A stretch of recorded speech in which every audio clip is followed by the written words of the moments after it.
नमस्कार दोस्तों, मैं Dharmendra Verma online study with DK में आपका बहुत बहुत स्वागत करता हूं। आज हम बात करने वाले दोस्तों हिंदी साहित्य के 70 अति महत्वपूर्ण प्रश्नों के बारे में। यहां पर 70 प्रश्न मिलने वाले हैं, जिसमें दोस्तों आपको हिंदी साहित्य के इतिहास व उनके लेखक, अष्टछाप के कवि, तार सप्तक के कवि, साहित्य अकादमी पुरस्कार, ज्ञानपीठ पुरस्कार, हिंदी रचनाकार और उनकी रचनाएँ, आधुनिक काल एवं रचनाएँ, निबंध, नाटक, एकांकी नाटक, उपन्यास, कहानी, आत्मकथा, जीवनी रेखांचित, संस्मरण, यात्रा, रिपोर्टाज, आलोचना और प्रमुख पत्र पत्रिकाओं और संपादक से संबंधित यहाँ पर आपको 70 अति महत्वपूर्ण प्रश्नों का संग्रह मिलने वाला है।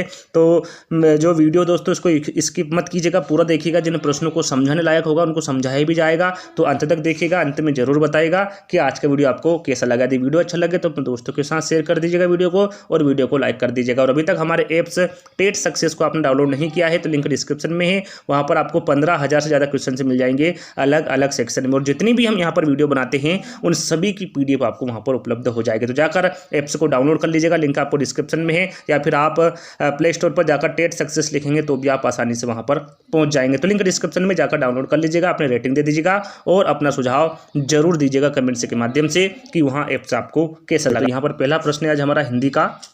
निम्नांकित में हजारी प्रसाद द्विवेदी की रचना कौन सी? यहाँ पर आपको 4 विकल्पों में से हजारी प्रसाद द्विवेदी की रचना बताना है कौन सी है। बाण भट्ट की आत्मकथा है, चिंतामणि है, कायाकल्प है, या फिर अग्निरथ है।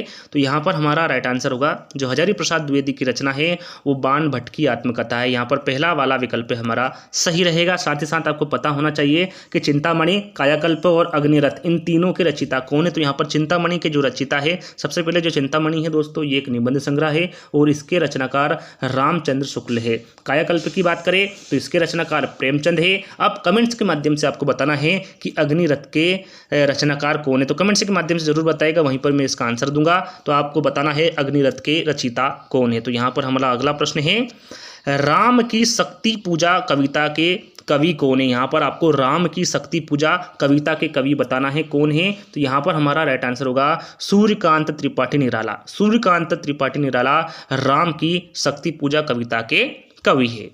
चलिए अगला प्रश्न है, निम्नलिखित में से कौन ब्रह्म संप्रदाय के प्रवर्तक है। यहाँ पर आपको 4 विकल्पों में से बताना है कौन ब्रह्म संप्रदाय के प्रवर्तक है। विष्णु स्वामी है, निम्बार्क है, हित हरिवंश है, या फिर मध्वाचार्य है। तो यहाँ पर जो ब्रह्म संप्रदाय के प्रवर्तक है वो मध्वाचार्य है। मध्वाचार्य ब्रह्म संप्रदाय के प्रवर्तक है। साथ ही साथ आपको पता होना चाहिए विष्णु स्वामी, निम्बार्क और हित हरिवंश ये तीनों ही कौन से संप्रदाय के प्रवर्तक है। साथ ही साथ आपको ये भी पता होना चाहिए, जैसे कि ब्रह्म संप्रदाय के प्रवर्तक मध्वाचार्य है, साथ ही साथ जो विष्णु स्वामी है दोस्तों ये रुद्र संप्रदाय के प्रवर्तक है।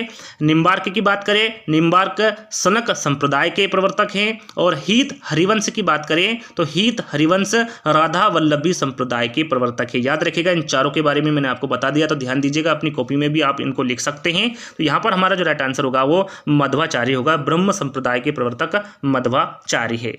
चलिए अगला प्रश्न है, निम्नलिखित में से कौन अष्टछाप का कवि नहीं है। यहाँ पर आपको बताना है 4 विकल्पों में से कौन अष्टछाप का कवि नहीं है। कुम्भनदास, कृष्णदास, छीत स्वामी, या फिर ध्रुवदास। तो यहाँ पर जो ध्रुवदास है दोस्तों ये अष्टछाप के कवि नहीं है। आप सभी को पता है अष्टछाप में 8 कवि है, कौन कौन से हैं इसके बारे में आपको जानकारी होना चाहिए। सूरदास, कुम्भनदास, परमानंद दास, कृष्णदास, छीत स्वामी, गोविंद स्वामी, चतुर्भुज स्वामी और नंददास। आपको सभी को पता होगा दोस्तों ये 8 जो कवि है इनके 2 गुरु थे। अब कौन से कवि के कौन से गुरु थे इसके बारे में भी आपको पता होना चाहिए। सूरदास, कुम्भनदास, परमानंद दास और कृष्णदास इनके जो गुरु थे वो वल्लभाचार्य थे। यहाँ पर छीत स्वामी, गोविंद स्वामी, चतुर्भुज स्वामी और नंददास जो 4 कवि थे इनके जो गुरु थे वो विट्ठलनाथ थे। तो इनके बारे में भी आपको पता होना चाहिए। यहाँ पर ध्रुवदास अष्टछाप के कवि नहीं है। कुम्भनदास, कृष्णदास और छीत स्वामी ये तीनों ही अष्टछाप के कवि है। तो यहाँ पर हमारा जो राइट आंसर होगा वो डी वाला रहेगा।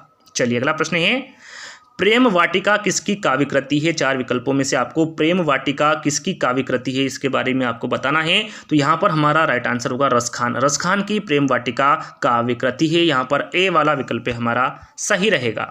चलिए अगला प्रश्न है, इनमें से किस उपन्यास के लेखक अमृतलाल नागर नहीं है। यहाँ पर आपको बताना है 4 विकल्पों में से वो कौन सा उपन्यास है जिसके लेखक अमृतलाल नागर नहीं है। तो यहाँ पर हमारा राइट आंसर होगा भूले बिसरे चित्र। भूले बिसरे चित्र के लेखक अमृतलाल नागर नहीं है, इसके लेखक भगवती चरण वर्मा है, जिसका प्रकाशन वर्ष 1961 है, याद रखिएगा। और यहाँ पर सुहाग के नुपुर, मानस का हंस और बूंद और समुद्र, इन तीनों उपन्यास के लेखक अमृतलाल नागर है, याद रखिएगा। और भूले बिसरे चित्र के लेखक भगवती चरण वर्मा है, जिसका प्रकाशन वर्ष 1961 है, तो याद रखिएगा यहाँ पर सी वाला विकल्प हमारा सही रहेगा। चलिए अगला प्रश्न है, तुलसीदास के गुरु थे, यहाँ पर आपको तुलसीदास जी के गुरु बताना है, कौन थे? तो यहाँ पर हमारा राइट आंसर होगा नरहरिनिंद। नरहरिनिंद तुलसीदास जी के गुरु थे। चलिए अगला प्रश्न है, छायावाद का पतन पुस्तक के लेखक कौन है? यहाँ पर आपको छायावाद का पतन जो पुस्तक के लेखक है उसके बारे में आपको बताना है, तो यहाँ पर हमारा राइट आंसर होगा देवराज। देवराज छायावाद का पतन पुस्तक के लेखक है। चलिए अगला प्रश्न है हमारा, विज्ञान गीता किस आचार्य कवि की कृति? यहाँ पर आपको बताना है 4 विकल्पों में से विज्ञान गीता किस आचार्य कवि की कृति है, तो यहाँ पर हमारा राइट आंसर होगा केशवदास। केशवदास कवि की कृति है विज्ञान गीता, यहाँ पर पहला वाला विकल्प हमारा सही रहेगा। चलिए अगला प्रश्न है, भारतेंदु ने अपने किस नाटक को नाट्य रासक व लास्य रूपक कहा है? यहाँ पर आपको बताना है भारतेंदु ने अपने किस नाटक को नाट्य रासक व लास्य रूपक कहा है, तो यहाँ पर हमारा राइट आंसर होगा अंधेर नगरी। अंधेर नगरी को भारतेंदु ने नाट्य रासक व लास्य रूपक कहा है, यहाँ पर सी वाला विकल्प हमारा सही रहेगा। चलिए अगला प्रश्न है, रस कलश किसकी रचना है? यहाँ पर आपको रस कलश के बारे में बताना है, ये किसकी रचना है, तो यहाँ पर हमारा राइट आंसर होगा अयोध्या सिंह उपाध्याय हरिओत की रचना है रस कलश, यहाँ पर बी वाला विकल्प हमारा सही रहेगा। चलिए अगला प्रश्न है, यामा किसकी रचना है? दोस्तों मोस्ट इंपोर्टेंट प्रश्न है, आपको पता होना चाहिए यामा किसकी रचना है, तो यहाँ पर जो यामा रचना है ये महादेवी वर्मा की रचना है यामा, यहाँ पर बी वाला विकल्प हमारा सही रहेगा।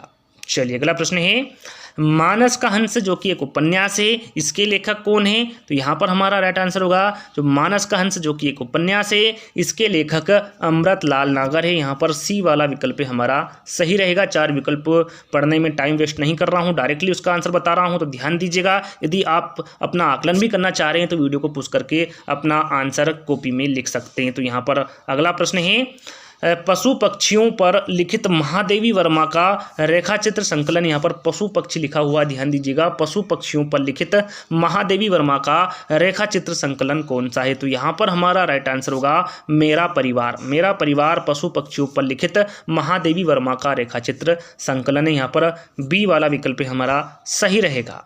चलिए अगला प्रश्न है, वंदे वाणी विनायको निबंध संकलन के रचिता कौन है? यहाँ पर आपको वंदे वाणी विनायको जो कि एक निबंध है इसके रचिता कौन है इसके बारे में आपको बताना है, तो यहाँ पर हमारा राइट आंसर होगा राम वृक्ष बेनीपुरी। राम वृक्ष बेनीपुरी वंदे वाणी विनायको निबंध संकलन के रचिता है, यहाँ पर बी वाला विकल्प हमारा सही रहेगा।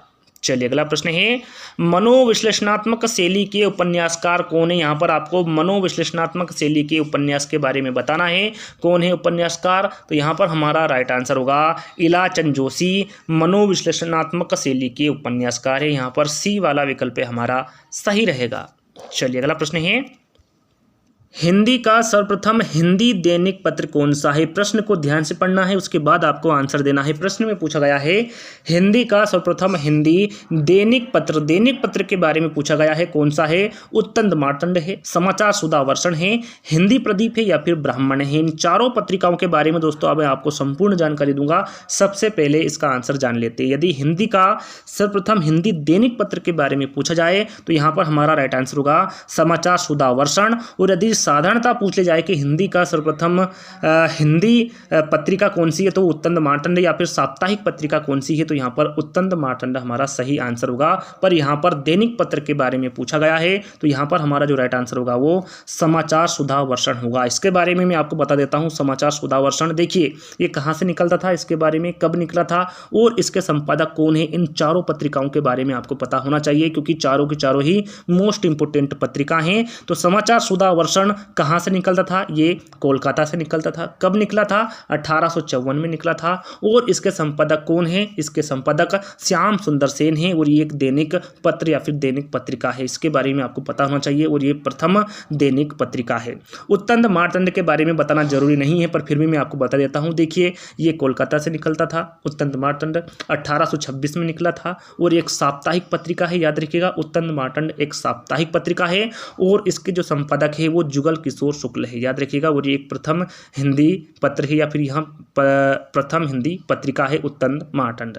अब बात करते हैं हिंदी प्रदीप के बारे में। देखिए, हिंदी प्रदीप कहाँ से निकलता था? इलाहाबाद से निकलता था। 1877 में निकला था। ये एक मासिक पत्रिका है, याद रखिएगा। हिंदी प्रदीप एक मासिक पत्रिका है। यहाँ पर दैनिक पत्र के बारे में पूछा गया था और जो हिंदी प्रदीप है ये एक मासिक पत्रिका है। और इसके संपादक की बात कर लेते हैं तो इसके जो संपादक है वो बालकृष्ण भट्ट है, याद रखिएगा। हिंदी प्रदीप के संपादक बालकृष्ण भट्ट है। अब ब्राह्मण पत्रिका के बारे में बात कर लेते हैं। देखिए, ब्राह्मण पत्रिका कानपुर से निकलती थी। कब निकली थी? 1883 में निकली थी और ये भी एक मासिक पत्रिका है ब्राह्मण।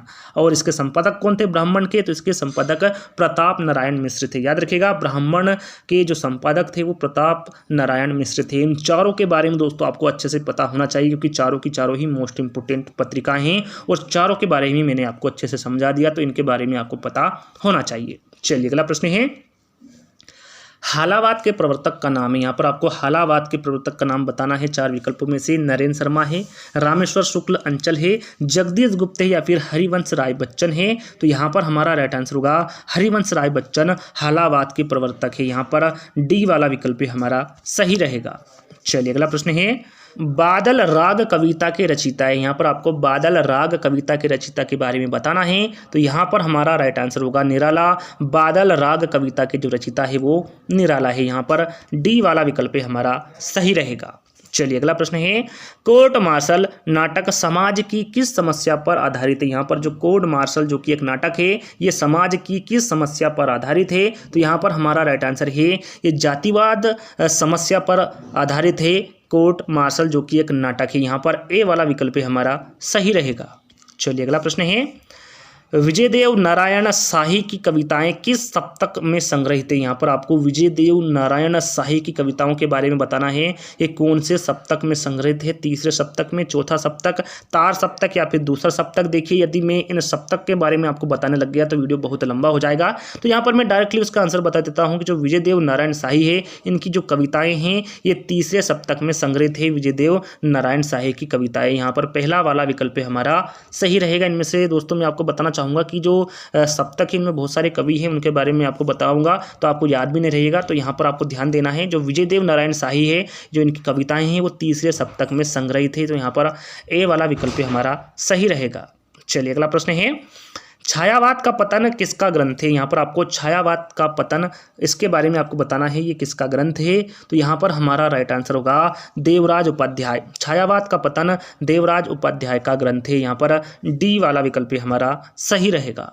चलिए, अगला प्रश्न है, नया ज्ञानोदय पत्रिका के संपादक कौन है? प्रश्न को ध्यान से पढ़ना है, प्रश्न को ध्यान से सुनना है, उसके बाद ही आपको इसका आंसर देना है, क्योंकि 2 प्रकार की पत्रिकाओं के बारे में पूछा जाता है, नया ज्ञानोदय और ज्ञानोदय। ये 2 प्रकार की पत्रिकाएं होती है और दोनों प्रकार की पत्रिकाओं के बारे में पूछा जाता है। यहाँ पर नया ज्ञानोदय पत्रिका के बारे में पूछा गया है तो इसके जो संपादक है वो रविंद्र कालिया है। रविंद्र कालिया नया ज्ञानोदय पत्रिका के संपादक है। यदि यहाँ पर सिर्फ ज्ञानोदय पत्रिका के बारे में पूछा जाता तो इसके संपादक कन्हैया लाल मिश्र प्रभाकर है। याद रखिएगा, दोनों को फिर एक और बार मैं आपको बता देता हूं। नया ज्ञानोदय पत्रिका के संपादक रविंद्र कालिया है और ज्ञानोदय पत्रिका के संपादक कन्हैया लाल मिश्र प्रभाकर है। तो इन दोनों के बारे में आपको पता होना चाहिए। तो यहाँ पर हमारा जो राइट आंसर होगा वो बी वाला रहेगा। चलिए, अगला प्रश्न है, अज्ञेय की कौन सी रचना यात्रा पर आधारित है? यहाँ पर 4 विकल्पों में से आपको बताना है अज्ञेय की वो कौन सी रचना है जो यात्रा पर आधारित है। तो यहाँ पर हमारा राइट आंसर होगा एक बूंद सहसा उछली। यह रचना यात्रा पर आधारित है अज्ञेय जी की। तो यहाँ पर हमारा जो राइट आंसर होगा वो पहला वाला रहेगा।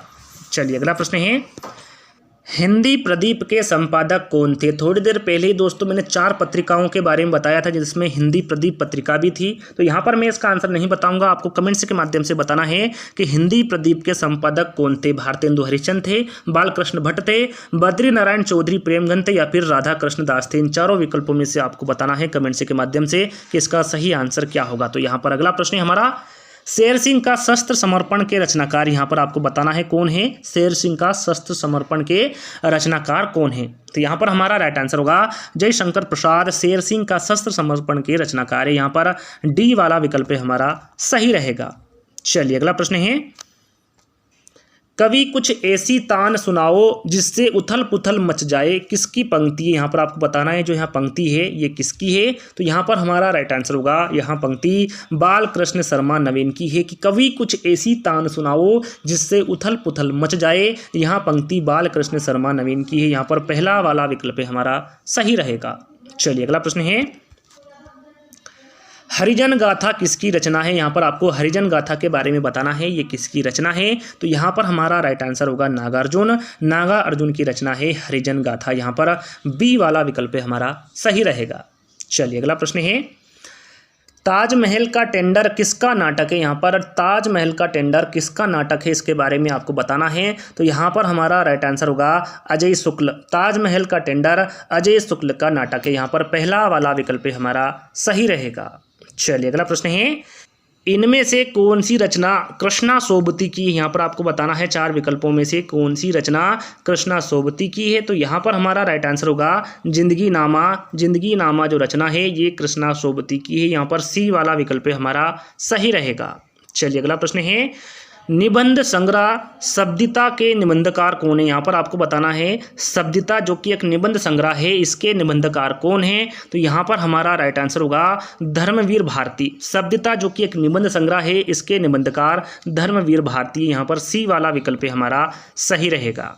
चलिए अगला प्रश्न है, रीतिकाल का वह कवि जो अपनी मात्र एक कृति से हिंदी साहित्य में अमर हो गया। यहाँ पर आपको बताना है रीतिकाल का वह कौन सा कवि है जो अपनी मात्र एक कृति से हिंदी साहित्य में अमर हो गया। तो वह कवि बिहारी है। बिहारी रीतिकाल का वह कवि है दोस्तों जो अपनी मात्र एक कृति से हिंदी साहित्य में अमर हो गया। यहाँ पर सी वाला विकल्प हमारा सही रहेगा। चलिए अगला प्रश्न है, पहल का संपादक कौन है? यहाँ पर आपको पहल के बारे में बताना है जो कि एक पत्रिका है। पहल पत्रिका के संपादक कौन है? तो यहाँ पर हमारा राइट आंसर है ज्ञान रंजन। पहल पत्रिका के संपादक ज्ञान रंजन है। यहाँ पर सी वाला विकल्प हमारा सही रहेगा। चलिए अगला प्रश्न है, कुटज के लेखक कौन है? दोस्तों मोस्ट इंपोर्टेंट प्रश्न है। यहाँ पर आपको कुटज के लेखक के बारे में बताना है कौन है। तो यहाँ पर हमारा राइट आंसर होगा हजारी प्रसाद द्विवेदी। कुटज के लेखक हजारी प्रसाद द्विवेदी है। यहाँ पर पहला वाला विकल्प हमारा सही रहेगा। चलिए अगला प्रश्न है, अंधा युग किसकी रचना है? यहाँ पर आपको अंधा युग बताना है ये किसकी रचना है। तो ये धर्मवीर भारती की रचना है अंधा युग। यहाँ पर डी वाला विकल्प हमारा सही रहेगा। चलिए अगला प्रश्न है, सखी वे मुझसे कहकर जाते किस कवि की काव्य पंक्ति है? जो पंक्ति है दोस्तों ये पॉपुलर पंक्ति है, काफ़ी बार आपने इस पंक्ति के बारे में सुना होगा।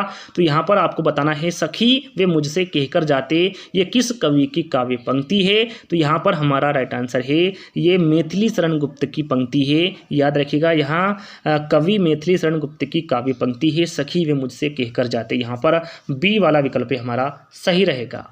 चलिए अगला प्रश्न है, जायसीकृत पद्मावत है। यहाँ पर आपको बताना है जायसीकृत पद्मावत क्या है? पुराण काव्य है, धर्म काव्य है, रूपक काव्य है या फिर चंपू काव्य है। तो यहाँ पर हमारा राइट आंसर है जायसीकृत पद्मावत एक रूपक काव्य है। याद रखिएगा जायसीकृत पद्मावत रूपक काव्य। यहाँ पर सी वाला विकल्प हमारा सही रहेगा। चलिए अगला प्रश्न है, अष्टछाप के कवियों में प्रथम नियुक्त कीर्तनकार कवि कौन है? शुरू में ही दोस्तों मैंने आपको अष्टछाप के जो 8 कवि हैं इनके बारे में बता दिया। यहाँ पर आपको बताना है अष्टछाप के कवियों में प्रथम नियुक्त कीर्तनकार कवि कौन है? तो वो सूरदास है। याद रखिएगा सूरदास अष्टछाप के कवियों में प्रथम नियुक्त कीर्तनकार कवि है। यहाँ पर सी वाला विकल्प हमारा सही रहेगा। चलिए अगला प्रश्न है, इनमें से कौन सी रचना केशव दास जी की नहीं है? यहाँ पर आपको बताना है रामचंद्रिका, कवि प्रिया, ललित ललाम और रसिक प्रिया। इन चारों रचनाओं में से आपको बताना है वो कौन सी रचना है जो केशव दास जी की नहीं है। तो यहाँ पर रामचंद्रिका, कवि प्रिया और रसिक प्रिया, ये तीनों ही जो रचना है ये केशव दास जी की है। ललित ललाम, जो ललित ललाम रचना है ये केशव दास जी की नहीं है, यहाँ रचना मती राम जी की है। याद रखिएगा, ललित ललाम जो रचना है वो केशव दास जी की नहीं है, यहाँ रचना मती राम की है। तो यहाँ पर हमारा जो राइट आंसर होगा वो सी वाला रहेगा। चलिए अगला प्रश्न है, इनमें से कौन सी रचना अवधि की नहीं है? यहाँ पर आपको बताना है चार विकल्पों में से रामचरितमानस, पद्मावत, विनय पत्रिका और चंदायन। इन चार रचनाओं में से आपको बताना है कौन सी अवधि की नहीं है। तो यहाँ पर हमारा राइट आंसर है विनय पत्रिका। विनय पत्रिका अवधि की नहीं है। रामचरितमानस, पद्मावत और चंदायन ये तीनों ही रचना अवधि की है, विनय पत्रिका अवधि की रचना नहीं है। तो यहाँ पर हमारा जो राइट आंसर होगा वो सी वाला रहेगा। चलिए अगला प्रश्न है, कसाईवाड़ा कहानी के लेखक है। यहाँ पर आपको कसाईवाड़ा कहानी के लेखक के बारे में बताना है कौन है। तो यहाँ पर हमारा राइट आंसर होगा शिवमूर्ति। शिवमूर्ति कसाईवाड़ा कहानी के लेखक है। तो यहाँ पर ए वाला विकल्प हमारा सही रहेगा। चलिए अगला प्रश्न है, मुक्त छंद के प्रणेता है। यहाँ पर आपको मुक्त छंद के प्रणेता बताना है कौन है। तो यहाँ पर हमारा राइट आंसर होगा निराला। निराला मुक्त छंद के प्रणेता है। यहाँ पर पहला वाला विकल्प हमारा सही रहेगा। चलिए अगला प्रश्न है, इनमें से कौन सा उपन्यास जीवनी परक है? यहाँ पर चार विकल्पों में से आपको बताना है वो कौन सा उपन्यास है जो जीवनी परक है। तो वहाँ उपन्यास खंजन नयन है। खंजन नयन जो कि एक उपन्यास है ये जीवनी परक है। यहाँ पर पहला वाला विकल्प हमारा सही रहेगा।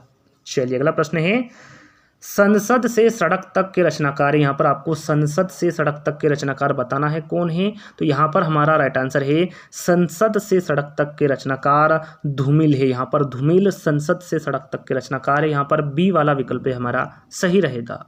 चलिए अगला प्रश्न है, हानुस नाटक के रचनाकार है। यहाँ पर आपको हानुस जो कि एक नाटक है इसके रचनाकार के बारे में आपको बताना है। तो यहाँ पर हमारा राइट आंसर है भीष्म साहनी हानुस नाटक के रचनाकार है। यहाँ पर सी वाला विकल्प हमारा सही रहेगा। चलिए अगला प्रश्न है, इनमें से कौन वैष्णव भक्ति का आचार्य नहीं? यहाँ पर आपको चार विकल्पों में से बताना है कौन वैष्णव भक्ति का आचार्य नहीं है। वल्लभाचार्य, मध्वाचार्य, शंकराचार्य या फिर रामानुजाचार्य। तो यहाँ पर हमारा राइट आंसर होगा शंकराचार्य। शंकराचार्य वैष्णव भक्ति के आचार्य नहीं है। यहाँ पर सी वाला विकल्प हमारा सही रहेगा। चलिए अगला प्रश्न है, बरवे नायिका भेद का रचनाकार कौन है? यहाँ पर बरवे नायिका भेद के रचनाकार के बारे में आपको बताना है कौन है। तो यहाँ पर हमारा राइट आंसर होगा रहीम। रहीम बरवे नायिका भेद के रचनाकार है। यहाँ पर पहला वाला विकल्प हमारा सही रहेगा। चलिए अगला प्रश्न है, इनमें से किस कवि ने लक्ष्मण ग्रंथ नहीं लिखा? यहाँ पर आपको बताना है चार विकल्पों में से देवभूषण, पद्माकर और बिहारी। इनमें से किस कवि ने लक्ष्मण ग्रंथ नहीं लिखा? तो बिहारी ने लक्ष्मण ग्रंथ नहीं लिखा। यहाँ पर डी वाला विकल्प हमारा सही रहेगा। चलिए अगला प्रश्न है, मैथिल कोकिल किसे कहा जाता है? तो यहाँ पर मैथिल कोकिल के बारे में आपको बताना है। तो विद्यापति को मैथिल कोकिल कहा जाता है। यहाँ पर पहला वाला विकल्प हमारा सही रहेगा। चलिए अगला प्रश्न है, कबीर किस काव्य धारा के कवि है? ज्ञान मार्गी है, प्रेम मार्गी है, कृष्ण मार्गी है या फिर राम मार्गी है? तो यहाँ पर जो कबीर जी है ये ज्ञान मार्गी काव्य धारा के कवि है कबीर। तो यहाँ पर हमारा जो राइट आंसर होगा वो पहला वाला रहेगा। चलिए अगला प्रश्न है, किसके भक्तिपरक गीतों का संकलन अभंग नाम से प्रसिद्ध है? यहाँ पर आपको बताना है चार विकल्पों में से किसके भक्तिपरक गीतों का संकलन अभंग नाम से प्रसिद्ध है। नामदेव, कबीरदास, मीरा या फिर शंकरदेव। तो यहाँ पर हमारा राइट आंसर होगा नामदेव। नामदेव गीतों का जो संकलन है ये अभंग नाम से प्रसिद्ध है। यहाँ पर पहला वाला विकल्प हमारा सही रहेगा।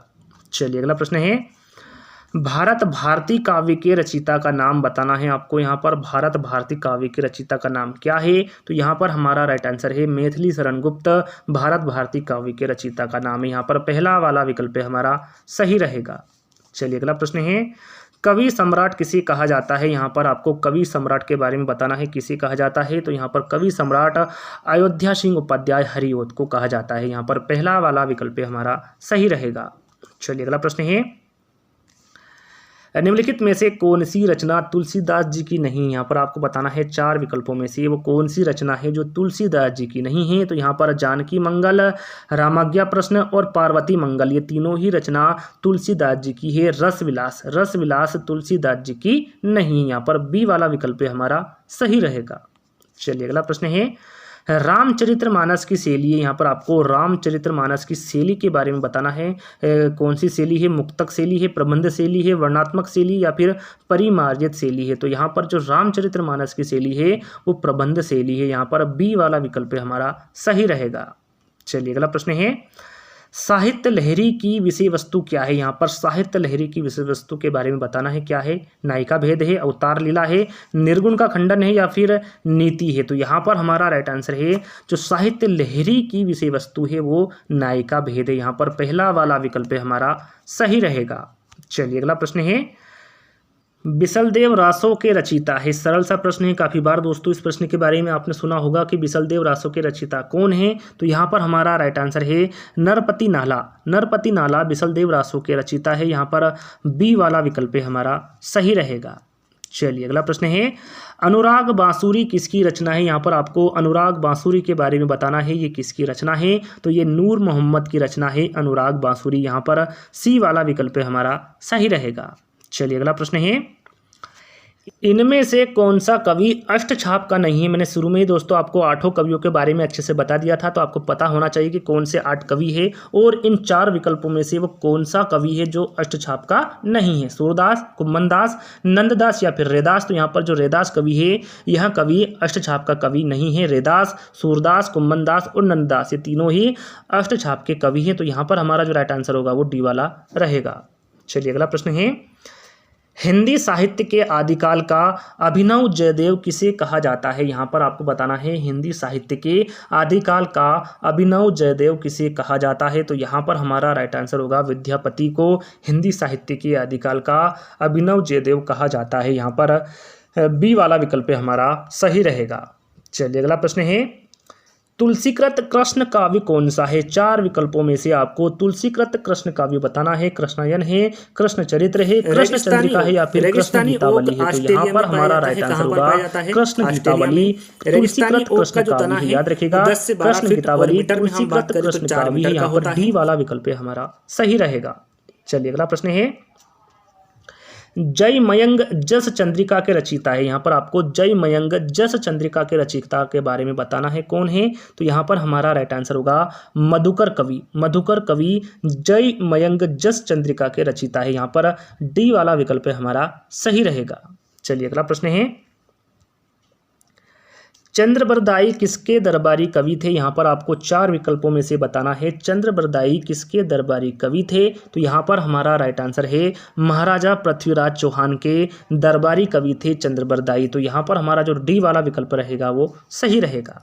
चलिए अगला प्रश्न है, पृथ्वीराज रासो किस कवि की रचना है। यहाँ पर पृथ्वीराज रासो किस कवि की रचना है। चंद्रबरदाई की है, जगनिक की है, मुल्ला दाऊद की है या फिर इनमें से कोई नहीं। तो यहाँ पर हमारा राइट आंसर होगा चंद्रबरदाई। पृथ्वीराज रासो चंद्रबरदाई की रचना है, यहाँ पर पहला वाला विकल्प हमारा सही रहेगा। चलिए अगला प्रश्न है, कवि जगनिक की रचना का नाम। यहाँ पर 4 विकल्पों में से कवि जगनिक की रचना के बारे में आपको बताना है। खुमान रासो है, मृगावती है, आलाखंड है या फिर पद्मावती है। तो यहाँ पर हमारा राइट आंसर होगा आलाखंड। कवि जगनिक की रचना आलाखंड है, यहाँ पर सी वाला विकल्प हमारा सही रहेगा। चलिए अगला प्रश्न है, जायसी किस धारा के कवि है। यहाँ पर आपको बताना है जो जायसी है ये किस धारा के कवि है। ज्ञानमार्गी काव्य धारा है, प्रेमाख्यान काव्य धारा है, नाथपंथी काव्य धारा है या फिर रासक काव्य धारा है। तो यहाँ पर हमारा राइट आंसर होगा जो जायसी है ये प्रेमाख्यान काव्य धारा के कवि है जायसी, यहाँ पर बी वाला विकल्प हमारा सही रहेगा। चलिए अगला प्रश्न है, पद्मावत काव्य के रचनाकार का नाम आपको बताना है। अमीर खुसरो है, अब्दुल रहमान है, मोहम्मद इकबाल है या फिर मलिक मोहम्मद जायसी है। तो यहाँ पर जो पद्मावत है जो कि एक काव्य है इसके रचनाकार मलिक मोहम्मद जायसी है, यहाँ पर डी वाला विकल्प हमारा सही रहेगा। चलिए अगला प्रश्न है, चंदायन किस कवि की रचना है। यहाँ पर आपको चंदायन के बारे में बताना है, यह किस कवि की रचना है। तो ये मुल्ला दाऊद की रचना है चंदायन, यहाँ पर डी वाला विकल्प हमारा सही रहेगा। चलिए अगला प्रश्न है, हिंदी में सर्वप्रथम साहित्य अकादमी पुरस्कार किसे मिला? यहाँ पर आपको बताना है हिंदी में सर्वप्रथम साहित्य अकादमी पुरस्कार किसे मिला, तो ये माखनलाल चतुर्वेदी को मिला था। कब मिला था? तो ये 1955 में मिला था। याद रखिएगा, हिंदी में सर्वप्रथम साहित्य अकादमी पुरस्कार माखनलाल चतुर्वेदी को 1955 में मिला था। कौन सी रचना पर मिला था? तो ये हेम तरंगिनी, जो कि काव्य है। याद रखिएगा, हिंदी में सर्वप्रथम साहित्य अकादमी पुरस्कार हेम तरंगिनी, जो कि एक काव्य है, उसके जो रचनाकार है वो माखनलाल चतुर्वेदी है, और ये 1955 में मिला था। इन तीनों बातों को आपको ध्यान में रखना है। चलिए अगला और लास्ट प्रश्न है, निम्नलिखित में से ज्ञानदीप का रचनाकार कौन है? यहाँ पर आपको ज्ञानदीप का रचनाकार बताना है। 4 विकल्पों में से कौन है? तो यहाँ पर हमारा राइट आंसर होगा शेख नबी। शेख नबी ज्ञानदीप की रचनाकार है। यहाँ पर डी वाला विकल्प हमारा सही रहेगा। और यहीं पर जो 70 प्रश्न थे हिंदी के दोस्तों, यहीं पर समाप्त होते हैं। आज का वीडियो आपको कैसा लगा कमेंट्स के माध्यम से जरूर बताइएगा। यदि वीडियो अच्छा लगे तो अपने दोस्तों के साथ शेयर कर दीजिएगा, वीडियो को लाइक कर दीजिएगा। और अभी तक हमारे ऐप्स टेट सक्सेस को डाउनलोड नहीं किया है तो डाउनलोड कर लीजिएगा। वहाँ पर आपको ये PDF जल्द ही उपलब्ध हो जाएगी। तो लिंक डिस्क्रिप्शन में जाकर आप ऐप्स को डाउनलोड कर लीजिएगा, अपनी रेटिंग दे दीजिएगा और अपना सुझाव जरूर दीजिएगा कमेंट्स के माध्यम से कि वहाँ ऐप्स आपको कैसा लगा। तो जल्दी ही दोस्तों एक नई वीडियो के साथ मिलते हैं। जब तक के लिए धन्यवाद। जय हिंद।